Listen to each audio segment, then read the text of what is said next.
حضور صلی اللہ تعالی علیہ وسلم اپنے کئی سو صحابہ کے ساتھ احرام باندھ کر مقام حدیبیہ پر پہنچ گئے۔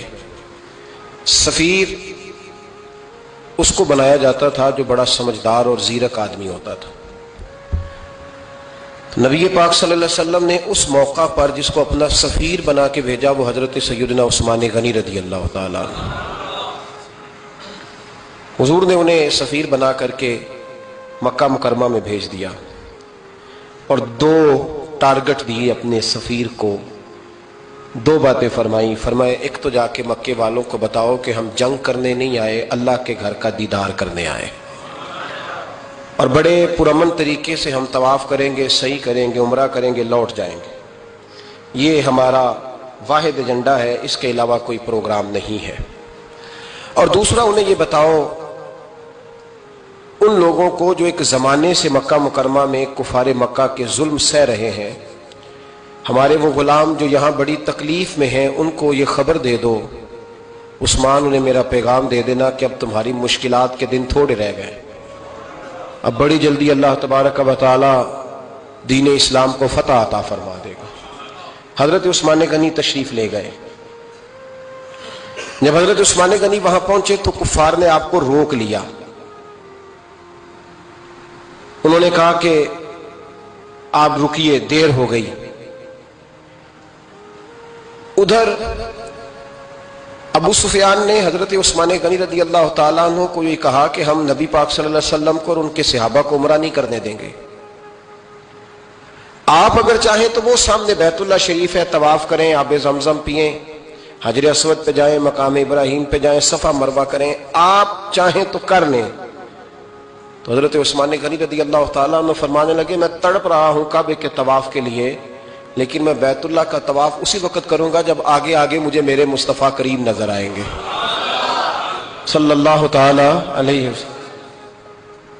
لوگ آج پوچھتے ہیں کہ بغیر مدینہ شریف جائے حج مکمل نہیں ہوتا۔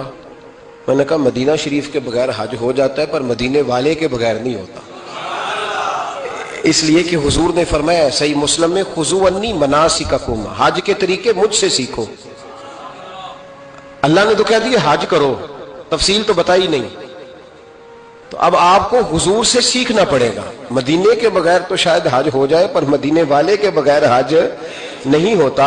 حضرت عثمان غنی رضی اللہ تعالیٰ عنہ کہنے لگے میں طواف ضرور کروں گا، پر اس وقت کروں گا جب مجھے حضور آگے آگے نظر آئیں گے۔ ادھر ایک شخص نے حضور کی بارگاہ میں بھی کہا، اپنوں کا نہ پتہ ہوتا ہے، دل بدستاور کے حج اکبر است، جو دل ہوتے ہیں نا، دل کو دل سے راہ ہوتی ہے۔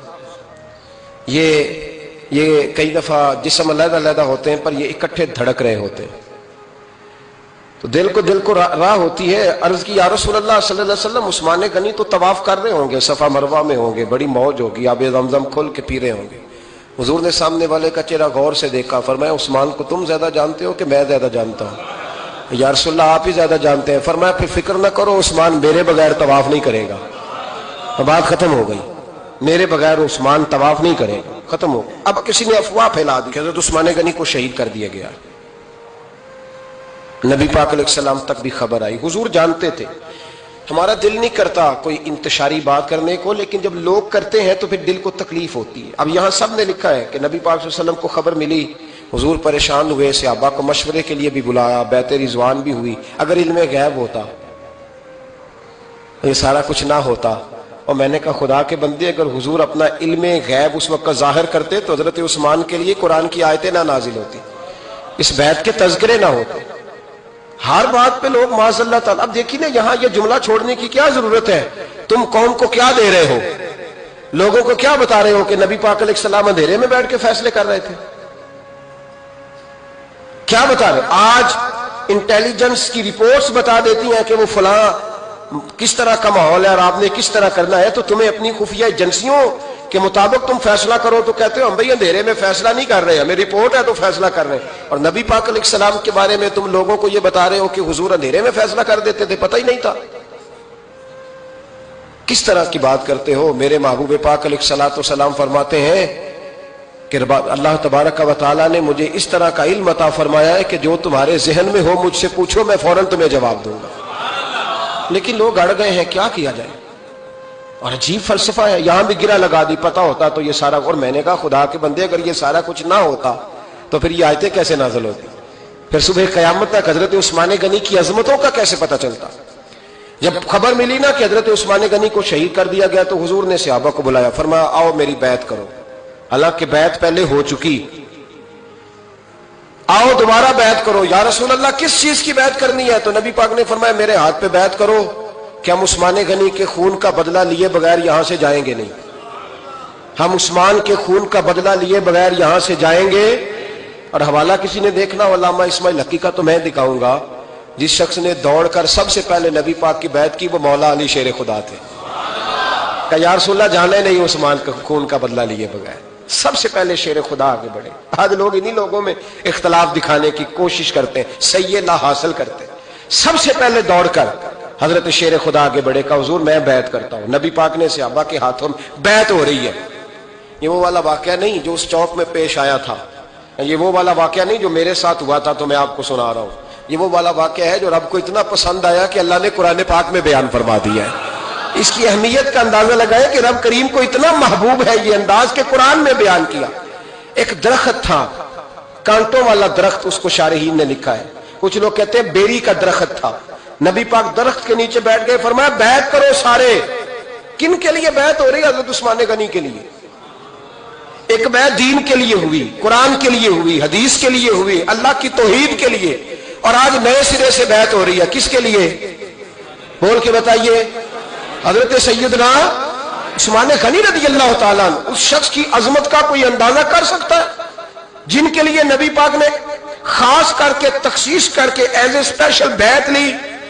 اور صحابہ نے جب بیعت کی تو اللہ کو اتنی پسند آئی کہ قرآن مجید کی سورہ فتح کی آیت نمبر 18 میں بیان کیا، فرمایا لقد رضی اللہ عن المؤمنین اذ یبایعونک تحت الشجرہ، فرمایا محبوب تحقیق اللہ ان مومنوں سے راضی ہے جو درخت کے نیچے آپ کی بیعت کر رہے تھے۔ تحقیق اللہ ان سے راضی ہوا، ان ایمان والوں سے جو درخت کے نیچے آپ کی بیعت کر رہے تھے، درخت کے نیچے تحت الشجرہ۔ قرآن مجید کے الفاظ اگر آپ غور کریں گے تو آپ کو حضرت عثمان غنی کی عظمت کا پتہ چلے گا، اور اس واقعے کی حساسیت کی آپ کو سمجھ آئے گی کہ بیعتیں تو مسجد میں بھی ہوئی، لیکن نام لے کے نہیں کہا محبوب جنہوں نے مسجد میں بیعت کی، نام لے کے نہیں کہا، حالانکہ وہ بیعتیں بھی اللہ کو بڑی محبوب ہے۔ بیعتیں تو میرے بھائی نبی پاک نے بیت اللہ شریف کے پاس بھی کی، مسجد نبوی میں بھی کی، لیکن یہاں نام لے کر کوئی بھول نہ جائے۔ کسی نے کہہ دینا تھا کوئی اور بیعت تھی، جی لوگ شرح کر رہے ہیں نا مرضی، وہ تو کسی اور کی بیعت، نام لے کے کہا محبوب تحت الشجرہ، وہ جو درخت کے نیچے بیعت ہوئی، وہ جو بیعت درخت کے نیچے ہوئی، اور جنہوں نے بیعت کی لقد رضی اللہ عن المؤمنین، تحقیق اللہ ان مومنوں سے راضی ہو گیا، اللہ ان مومنوں سے۔ صحیح بخاری صحیح مسلم میں صحابہ نے پوچھا یا رسول اللہ اللہ کس طرح راضی ہوا ہے؟ فرمایا آج جس نے میرے ہاتھ پہ بیعت کی ہے رب کریم نے وعدہ کر لیا سب کو جنت عطا فرمائے گا، جنتی ہو گئے سارے۔ حضرت عثمان غنی رضی اللہ تعالیٰ عنہ کی یہ عظمت، یہ شان قرآن پاک نے بیان کر دی کہ حضرت عثمان کے نام پر صحابہ جمع ہوئے، اللہ تبارک و تعالیٰ نے اس واقعے کا ذکر قرآن مجید میں فرما دیا۔